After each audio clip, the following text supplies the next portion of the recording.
Salut à tous, on se retrouve ce soir pour l'épisode 2390 de l'After Zap Image. On commence directement avec Manchester United et voici à quoi ressemblera le maillot de Manchester United pour la saison prochaine. Donc là il pourrait être annoncé peut-être la semaine prochaine, donc c'est imminent. Donc ça sera bien évidemment un maillot de couleur rouge, toujours avec le sponsor Adidas et Team Viewer. Donc voilà, ce nouveau maillot de Manchester que je trouve très très beau, ce maillot des Red Devils pour la saison prochaine. Et à quoi devrait ressembler le maillot extérieur de Liverpool la saison prochaine avec du vert. Voilà. Bon, après c'est maillot extérieur, bien sûr, le maillot domicile sera de couleur rouge. Donc voilà à quoi pourrait ressembler le maillot de Liverpool saison prochaine version extérieure. On va parler les gars des clubs français, tous les matchs amicaux des clubs français cet été. Donc par exemple le PSG, ils ont déjà fixé 3 matchs. Ça sera l'équipe de Al Nassr, l'équipe de Cristiano Ronaldo au programme le 25 juillet prochain. Il y aura Cerezo Osaka, une équipe japonaise, et l'Inter Milan le 1er août prochain. Donc Monaco, ils ont déjà fixé 2 matchs contre Bruges et contre Arsenal le 2 août prochain.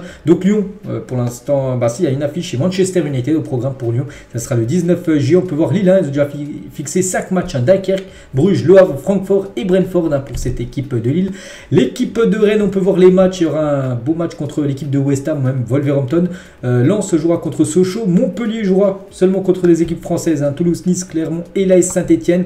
Lorient aussi, on peut voir. Nantes aussi, on peut voir ça sera quoi leur programme de matchs amicaux bien sûr pour cette pré-saison. Côté Clermont, ça sera 5 équipes françaises aussi au programme pour Clermont. Metz, ils joueront contre Sochaux le 25 juillet. Nice jouera contre Montpellier pour l'instant parce que voilà, Nice qui a seulement un match, ils vont programmer des autres, mais pour l'instant un match qui est déjà fixé, c'est ce match contre Montpellier. Le Havre, ça sera un match contre Lille. Et concernant Marseille, Reims, Strasbourg, Toulouse et Brest, pour l'instant on ne sait pas. Pour l'instant ils n'ont toujours pas fixé de matchs amicaux à disputer, mais bien sûr ils vont en fixer, c'est obligé. Et toujours tiens avec la Ligue 1, regardez les champions de France sur le 21e siècle. Depuis l'année 2000, en gros, toutes les équipes qui ont remporté le championnat, on peut voir la domination totale de Lyon de 2002 jusqu'à 2008 avec des championnats d'affilée toujours remportés. Après, bien sûr, ça a changé. Il y a eu Bordeaux, Marseille, il y a eu Lille, il y a eu Montpellier. Puis après, ça a été la domination du Paris Saint-Germain où 2 fois ils ont échoué. Monaco en 2017 et Lille en 2021. Puis là, le dernier en date, bien sûr, c'est le PSG en 2023 à avoir de nouveau remporté le championnat. Et la carte des clubs de Ligue 1 pour la saison 2023-2024. Donc voilà où se situent les clubs français. Donc c'est simple, on peut voir une partie nord et une partie sud. À partir de Clermont-Lyon, on va prendre partie sud, et au-dessus on peut voir voilà, beaucoup en Bretagne, pas mal aussi dans l'est ou même dans le nord de la France. C'est vrai que là il y a une diagonale où il n'y a aucun club de Ligue 1. Par exemple, il y avait la Géocère cette année, mais ils vont descendre en Ligue 2. Donc voilà, cette carte de France, on va dire. Et regardez la carte cette fois-ci du Royaume-Uni avec tous les clubs professionnels. On parle bien de clubs professionnels. Regardez tous les clubs qu'il y a, c'est fou. Donc bon, je ne vais pas tous les citer, mais voilà, il y en a énormément des clubs, surtout du côté de Londres, parce que là, Londres, du coup, ils ont fait une petite bulle. Londres, c'est tout en haut à droite, les gars. On peut voir qu'il y a par exemple Arsenal, il y a West Ham, il y a Chelsea, il y a Brentford, il y a Fulham, voilà, il y a plein d'équipes. Ça, c'est toutes les équipes professionnelles. C'est-à-dire que les joueurs, en première ligue sont bien payés, même en championship, même les 3 ou 4e division, ils en rêvent comme à se faire des bons salaires. Donc c'est fou, bien sûr, au Royaume-Uni, toutes les équipes professionnelles. Et on va parler d'un joueur qui évolue du côté de l'Angleterre, c'est bien sûr Alvarez. Il y a une semaine, jour pour jour, c'était samedi dernier, c'était la finale de la Ligue des Champions, il l'a gagné. Et les trophées qu'a remporté Julian Alvarez en tout juste 2 ans. Donc la Ligue des Champions, donc il a joué 468 minutes pour 5 buts et passes D cette saison. La FA Cup, il a joué 392 minutes, on peut voir en première ligue, il a joué plus de 1454 minutes. La Coupe du Monde, 467 minutes, on va voir à chaque fois les buts et passes D qu'il a fait. Combo 5 minutes, Copa América 34 minutes et la Primera Division où il a aussi gagné. Donc voilà, par exemple il a gagné la Copa Libertadores, il a gagné la Ligue des Champions européenne la semaine dernière, mais il avait aussi remporté la Ligue des Champions sud-américaine avec River Plate il y a quelques, c'était pas longtemps, il y a quelques mois on peut dire, avant d'arriver du côté de Manchester City. Et il est dans ce cercle fermé voilà, de ces 4 joueurs. Donc seulement 4 joueurs dans l'histoire du football ont gagné. Donc tout d'abord la Coupe du Monde, la Ligue des Champions, la Copa América et la Copa Libertadores. Voilà, il y a eu Cafu, il y a eu Dida, Ronaldinho, donc 3 Brésiliens et maintenant un Argentin, Julian Alvarez, qui a réalisé ces 4 gros trophées. Donc voilà, c'est fou. Par exemple, Messi, les gars, il a remporté 3. C'est vrai qu'il lui manque seulement la Copa Libertadores. Il n'a jamais remporté la Ligue des Champions sud-américaine. Léo Messi, c'est pour ça qu'il n'est pas dedans. Alors qu'Alvarez, lui, l'a remporté, j'ai dit, avec River Plate. Donc voilà, c'est fou quand même. Quand même ce palmarès impressionnant quand même pour Julian Alvarez. On va parler d'un saviez-vous Cafu, tiens, qu'on parlait juste avant, est le seul joueur de l'histoire à avoir disputé 3 finales de Coupe du Monde consécutives, hein, 94, 98 et 2002. Donc 2 victoires en 94 et en 2002 et une défaite contre la France en 98, donc pas mal, oui, bien sûr, hein, déjà joué 3 finales d'affilée, c'est énorme, hein. Donc voilà, bien sûr, ce magnifique record pour Cafu. Pourquoi pas l'équipe de France, hein. C'est vrai que la France reste sur 2 finales de Coupe du Monde d'affilée, on espère, pourquoi pas une 3e d'affilée, ça sera en 2026, on l'espère. En parlant de la France, hein, qui a joué hier, hein, contre Gibraltar. Donc Randal Kolo Muani interrogé sur le Paris Saint-Germain. C'est mon rêve de jouer dans les grands clubs, hein, pourquoi pas. Mais pour l'instant, ce n'est pas la question. Je suis en sélection. On verra quand j'aurai fini le stage. Voilà, pour l'instant, il se concentre à 100% sur l'équipe de France et après, il parlera de son futur. Et il dit pourquoi pas au PSG, même si j'ai déjà vu des infos sur lui, il aurait une préférence pour rejoindre quand même le championnat anglais. Hein, c'est son rêve, hein, de jouer du côté de l'APL. Konaté, les gars, sur la progression de Christopher Nkunku, il a dit, hein, je pense que c'était quelqu'un qui a vécu des choses qui l'ont touché au PSG. Il est parti à Leipzig avec un état d'esprit revanchard, travailleur, et maintenant, voilà, ça s'est vu au vu de sa saison, hein, qu'il a fait du côté de Leipzig. Et n'oubliez pas qu'il va rejoindre l'équipe de Chelsea là, à la fin du rassemblement des Bleus. Et Dayot Upamecano, il a dit, hein, je ne possède pas d'objet de grande valeur à mes yeux. Par contre, j'aimerais avoir 2 objets de valeur, la Coupe du Monde et la Ligue des Champions. J'en prendrai bien soin et je les exposerai chez moi, hein. Quand je suis passé devant la Coupe du Monde, je l'ai regardée, je me suis dit, elle est tellement belle, j'aimerais tellement l'avoir, hein, je rêve d'avoir ces objets à la maison. Je vais tout faire sur le terrain pour les obtenir, hein. Quand il est passé devant la Coupe du Monde, bah, c'est parce qu'il a joué la finale. Puis au tout début, la France a reçu sa médaille de perdant de la finale. Ils sont passés devant la Coupe du Monde, il l'a regardé. Il aimerait la gagner, cette Coupe du Monde, mais on espère, hein, voilà, qu'il puisse la gagner, bah, pourquoi pas dans 3 ans, hein, pour la prochaine édition. On va parler de Zinedine Zidane qui pense toujours au poste de sélectionneur en équipe de France, hein. Zidane, on attend de savoir c'est quelle équipe qu'il va prendre, mais voilà, il rêve toujours des Bleus, hein, Zizou. Il l'a dit, hein, il a dit, j'ai déjà souvent dit que quand vous avez connu l'équipe de France en tant que joueur et que vous devenez entraîneur, c'est juste logique d'y penser, voilà, mais ce n'est pas le moment, voilà, pour Zidane, parce que c'est qu'il y a Deschamps en plus a été prolongé après la finale obtenue de l'équipe de France. Il attend son tour, voilà, Zidane, mais bon, ce serait bien qu'il prenne au moins une équipe, un club, on va dire, en attendant l'équipe de France, hein. Donc voilà, Zidane, bien sûr, rêverait un jour d'entraîner l'équipe de France, ça se fera. Bon, pour l'instant, pas pour maintenant. Le futur duo d'attaque de l'Inter Miami, c'était Football Lock avait mis ça, c'était le 7 juin dernier, donc là on est le 17, hein, donc c'était il y a 10 jours quand on avait appris que Messi rejoignait l'Inter Miami, donc Léo Messi et Corentin Jean, désolé, et en gros ce duo ne sera pas paralysé. Pourquoi? Parce que Corentin Jean vient de se faire les ligaments croisés du genou gauche et sa saison est déjà terminée. Donc voilà, en gros, ligaments croisés, hein, c'est quasiment du 8-9 mois d'indisponibilité, ce qui veut dire, hein, qu'il ne jouera pas avec Léo Messi pour les prochains matchs, bien sûr, de l'Inter Miami.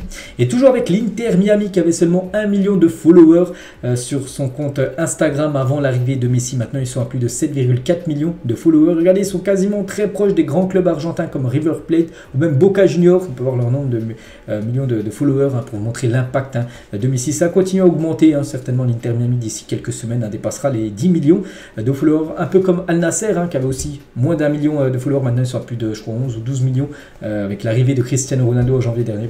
Ça fait la même chose avec on va dire l'effet Léo Messi. Mercato, donc l'Arabie Saoudite tente d'attirer Lukaku qui préfère temporiser un Lukaku il y a quelques jours, hein, donc actuellement il est en sélection belge, avant de venir avec la sélection belge il est à Paris, hein, et donc il a négocié avec l'équipe de Al Hilal à qui il demande 80 millions d'euros par an en salaire, hein, mais pas que Benzema en touche 200, donc c'est pour ça qu'il veut un gros salaire, mais pour l'instant le club saoudien a pour le moment proposé un peu moins de 20 millions, c'est même 18 millions d'euros qu'a proposé l'équipe de Al Hilal en salaire, et pour Lukaku, bah non, voilà, il sait que Benzema touche 200, donc 10 fois plus que propose l'équipe de Al Hilal, c'est pour ça que lui voulait au moins 80, et bien sûr l'équipe saoudienne, bon il donne beaucoup d'argent, mais voilà, ils sont pas ok, hein, pour donner autant à Lukaku. Wilfried Zaha, les gars, donc il a décidé de snober, c'est-à-dire de ne pas penser en gros à l'Arabie Saoudite, hein, en refusant leur offre, hein. Il aurait pu toucher aussi un pactole d'argent. L'international ivoirien souhaiterait jouer la Ligue des Champions.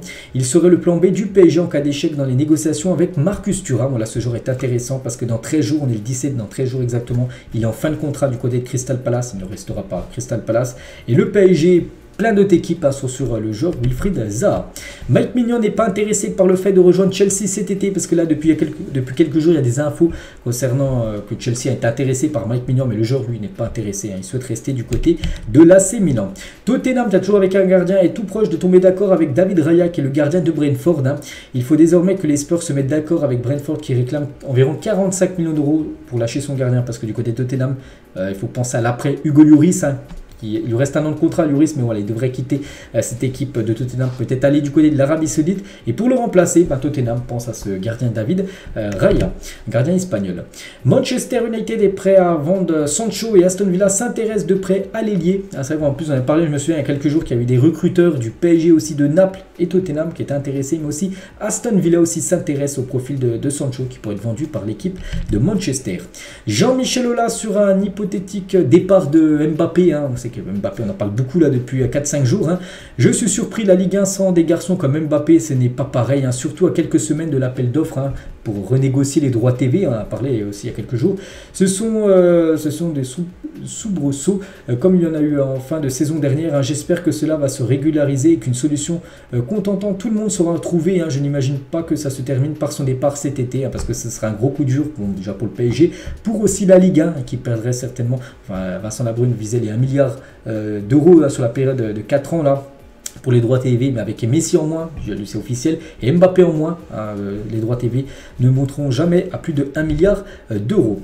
Et regardez les transferts à plus de 100 millions d'euros, peu de réussite, beaucoup d'échecs. Regardez tous les transferts, c'est 14 transferts qui ont coûté plus de 100 millions d'euros. Donc il y a eu des réussites, il y a eu des échecs. Donc Neymar, voilà, je veux dire à chaque fois, donc Neymar pour moi, c'est, s'il faut dire vraiment réussite ou flop, je partirais sur flop quand même. Voilà, vous allez dire, c'est force avec 222 millions d'euros, on attendait beaucoup plus de Neymar. Donc Mbappé, pour moi, réussite. Coutinho, c'est flop. Dembélé, pour moi, c'est une réussite. Félix, c'est un flop.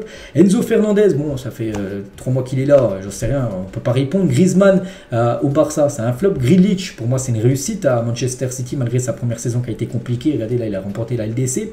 Ronaldo à la Juventus Turin, pour moi, ça a été un top, il a réussi, malgré les échecs de la Juve, c'était son équipe qui n'était pas assez bonne, on va dire. Hazard, bon Hazard c'est le plus gros flop pour moi. Lukaku du côté de Chelsea c'est un flop. Pogba 105 millions d'euros à Manchester United, pour moi c'est un flop. Bellingham, on ne sait pas, il a signé. Et Gareth Bale pour moi c'est une réussite, malgré qu'il a été beaucoup critiqué, pour oublier tout ce qu'il a fait au Real Madrid. Donc c'est vrai qu'il y a eu pas mal d'échecs dans les transferts à plus de 100 millions d'euros. On ne voit pas qu'Mbappé pourrait être transféré pour quasiment 200 millions d'euros au Real Madrid, enfin d'après ce qui se dit ces derniers temps. Quelques photos, tiens, un joueur aussi qui va être transféré, il appartient au Barça mais ne sera pas conservé par Xavi, c'est Samuel Umtiti. Voilà, quelques jours de Umtiti vu qu'il n'est pas dans le groupe France, donc il passe quelques jours de vacances avant de trancher concernant son futur. N'oubliez pas que Lyon aimerait son retour. Fabregas, tiens, il y a 9 ans, jour pour jour, Fabregas retourne en première ligue pour signer du côté de Chelsea après qu'Arsenal ait refusé de le re-signer. Donc lui voulait retourner du côté de Arsenal, Arsenal a dit non. Et du coup, il allait du côté de Chelsea. Donc, il a gagné quand même 2 fois la première ligue. On peut voir ce qu'il a remporté du côté de Chelsea. Donc, dommage pour Arsenal parce qu'il avait rayonné du côté des Blues. Raphaël Leao, dans quel stade aimerait jouer si ce n'est pas déjà fait? Le Bernabeu. Voilà, donc même jouer contre le Real Madrid, mais jouer dans ce stade du Bernabeu, c'est un stade qui ferait jouer le joueur portugais. Et Tiakola ou Maes, donc 2 rappeurs. Donc Tiakola, c'est vrai qu'il écoute beaucoup de rap français. Raphaël Leao. Officiel le logo pour la CAN 2024 en Côte d'Ivoire qui commence, ça sera janvier prochain. Donc voilà le logo officiel de cette Coupe d'Afrique des Nations. Regardez les joueurs qui sont en fin de contrat de leur club. On est le 17, dans 13 jours exactement. Tous ces joueurs sont en fin de contrat. Donc comme Bamba, comme Dembélé, bon je vais pas tous les citer, comme Ramos qui a déjà quitté bien sûr le PSG, mais ouais, il est en fin de contrat là, parce qu'il est toujours sous contrat avec le PSG jusqu'au 30 juin. Donc voilà, tous les joueurs qui pourraient quitter leur équipe là, sur ce mercato, on peut dire.